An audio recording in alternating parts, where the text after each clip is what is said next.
নজর রাখবো পরবর্তী সংবাদে। পূর্ব শত্রুতার জেরে এক ব্যক্তির ফসল নষ্টের অভিযোগ উঠে আসলো। ফসল নষ্ট করে দেওয়া হয়, যার মধ্যে শশা ক্ষেত এবং সোলার পাম্প নষ্টের অভিযোগ দুষ্কৃতীদের বিরুদ্ধে। তবে ইতিমধ্যেই অভিজিৎ সরকার নামের এক কর্মী নষ্ট করে দেন বলে অভিযোগ উঠে এসেছে।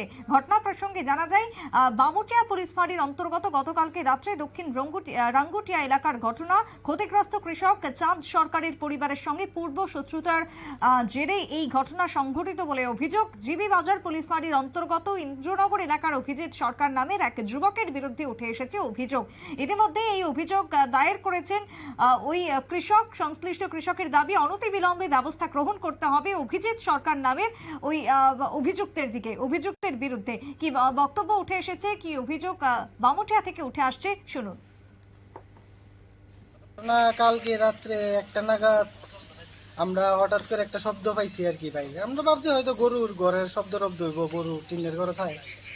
তো বাইরে আমরা দেখছি মানে হঠাৎ করে দুইটা যাইতেছে। নাম হইছে অভিজিৎ সরকার।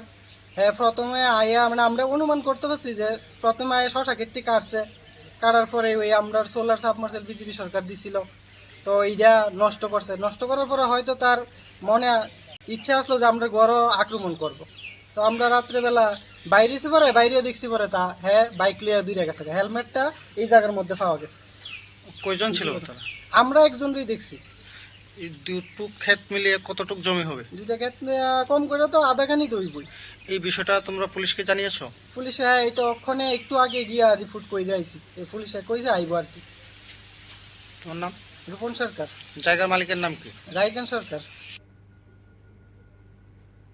ক্ষতিগ্রস্ত কৃষকের বক্তব্য আপনারা শুনলেন। তিনি অভিযোগ তুলেছেন গতকালকে রাত্রের এই ঘটনা সংঘটিত হয়, যেখানে সোলার পাম্প যেটি ছিল সেটিকেও ভেঙে দেওয়া হয়, তার সঙ্গে জমিতে যা ফসল তা তো নষ্ট করে দেওয়া হয়েছে, এমনটাই অভিযোগ। তবে জানা যায় অভিজিৎ সরকার নাকি মহাকরণে বিদ্যুৎ কর্মী হিসেবেও কাজ করেন, সেই সুবাদে নাকি তাকে কিছু কেউ করতে পারবেন না, এমনটাও অভিযোগ উঠে এসেছে ওই কৃষকের পক্ষ থেকে। পুলিশের বিরুদ্ধেও ক্ষোভ রয়েছে, তার বিরুদ্ধে কোনো ব্যবস্থা না নেওয়াকে ঘিরে, এমনটাই জানা যাচ্ছে ঘটনা কেন্দ্র করে। তবে অভিজিৎ সরকারের উপযুক্ত শাস্তির দাবি উঠে এসেছে এই মুহূর্তে কৃষকের এবং তার পরিবারের পক্ষ থেকে। অনতিবিলম্বে ব্যবস্থা গ্রহণ করতে হবে ক্ষতিগ্রস্ত কৃষকের এখন একটাই দাবি। ছোট্ট বিরতির পর ফিরবো, সঙ্গে থাকুন।